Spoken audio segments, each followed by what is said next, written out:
A República de Cuba, ou como também é reconhecida Cuba, localiza-se no norte da América Central, mais precisamente no Caribe, e tem como capital Havana, sendo a ilha mais populosa do Caribe. Cuba tem cerca de 11 milhões de habitantes e sua língua oficial é o espanhol. As principais raízes culturais da Cuba vêm da África e da Espanha, como a tradicional música cubana, que se formou a partir da junção de ritmos africanos com as letras e melodias espanholas. Além disso, alguns elementos culturais dos índios persistiram na cultura cubana, como a excelência no cultivo de tabaco e na fabricação de charutos. Assim como na cultura, a culinária cubana é o resultado de uma mistura de influência desempenhada durante anos. As comidas típicas do lugar, misturadas com procedimentos e especiarias africanas e espanholas, com um toque caribenho, fazem com que a gastronomia tenha pratos emblemáticos com um exotismo especial. Diferentemente do Brasil, Cuba foi um país que viveu por muito tempo no regime socialista propriamente dito. Para ser mais exato, foi o único país na América Latina a viver tal regime. Mas para entender e ver o que se passa hoje em Cuba, precisamos voltar um pouco no tempo.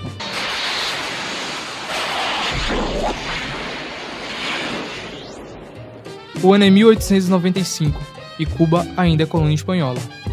Cuba tentou por várias vezes a sua independência, mas somente quando os Estados Unidos da América apoia Cuba e com a Guerra Hispano-Americana que durou 3 anos, a Espanha assina o Tratado de Paris, deixa Cuba e declara-se independente. Porém, essa independência é meramente teórica, pois na prática, Cuba agora vive debaixo de um período de dominação estadunidense. Tanto é que em sua primeira carta constitucional está inclusa a Emenda Platt, que garante que os Estados Unidos possam intervir até militarmente no seu país, caso seus interesses fossem feridos. Essa emenda dura até 1933, que é quando os Estados Unidos adotam a política da boa vizinhança.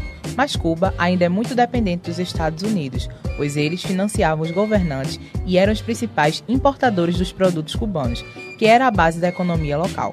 Durante todo esse tempo, preocupados com a possibilidade dos Estados Unidos deixarem de apoiar, os governantes deixaram de cuidar do povo, da educação e saúde, o que vai gerando uma revolta no povo cubano, que chega ao seu ápice quando Fulgêncio Batista toma o poder para si através de um golpe, e a partir daí vão nascendo vários movimentos contra a ditadura apoiada pelos Estados Unidos da América. No meio desse cenário todo, surgem duas figuras importantes para a nossa história: Fidel Castro e Raul Castro, irmãos que em 1953 tentam tomar o poder de Fulgêncio Batista, mas fracassam e são exilados para o México. Lá, eles conhecem uma figura importante para o nosso cenário, Ernesto Che Guevara. 3 caras loucos se conhecem e começam a trocar ideias sobre como podiam chegar em Cuba, influenciar o povo e derrubar o ditador Fulgêncio Batista. Em 1953, os 3, juntos com um grupo de guerrilheiros, partem rumo a Cuba com um plano já estruturado para a Revolução.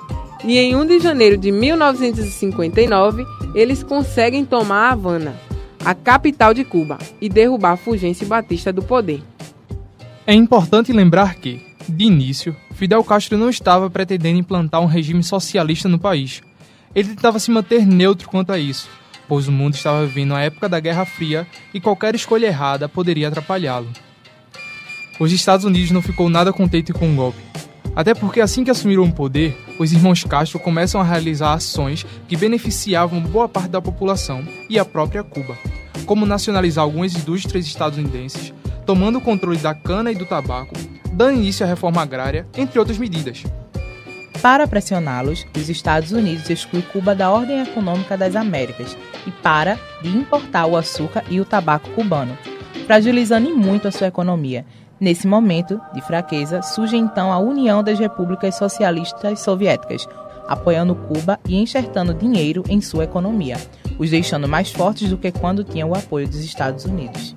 Tudo caminhava muito bem em Cuba, mesmo com o embargo econômico, até que em 25 de dezembro de 1991, a União Soviética entra em colapso. Cuba perde seu principal parceiro e investidor e começa a definhar-se. Agora sim, o embargo econômico é muito sentido em Cuba e a década de 90 é um terror para os cubanos. O regime de Fidel, que nunca foi lá tão pacífico, piora e Cuba se fecha ainda mais, o que faz Cuba praticamente parar no tempo. Em 2006, Fidel Castro deixa o poder e em 2008 seu irmão, Raul Castro, assume definitivamente o cargo. Em 2014, um encontro histórico e amigável aconteceu entre o presidente dos Estados Unidos, Barack Obama, e Raul Castro, então presidente de Cuba, trazendo esperança de modernização ao país no século XXI.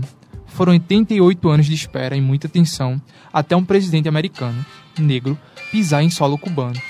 Nesse encontro foram tratados vários temas, inclusive o tão falado embargo econômico.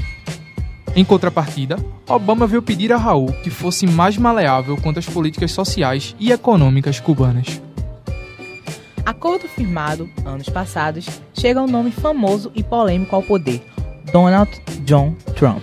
Ao assumir os Estados Unidos em 2016, Trump anunciou revogação de várias medidas que ficaram combinadas entre Obama e Raul, entre elas a facilidade de acesso à entrada de americanos em Cuba e vice-versa, e de acordos econômicos entre empresas cubanas e americanas, embora outras medidas como a Embaixada Americana em Cuba, a aprovação de voos e viagens para Cuba permaneça.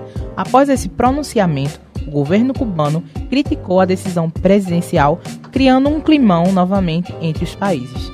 Entre esse tempo, alguns fatos aconteceram, como a visita da ex-presidente do Brasil, Dilma Rousseff, para iniciar uma parceria do programa Mais Médicos. Em 19 de abril de 2018, a Assembleia Nacional anuncia o nome do novo presidente de Cuba, Miguel Díaz, em substituição a Raul Castro. O novo mandatário é o primeiro civil na presidência desde 1976, mas isso não significa necessariamente uma mudança política no regime. Recentemente, a Assembleia Nacional aprovou um novo projeto de Constituição que reforma a Carta Cubana de 1976.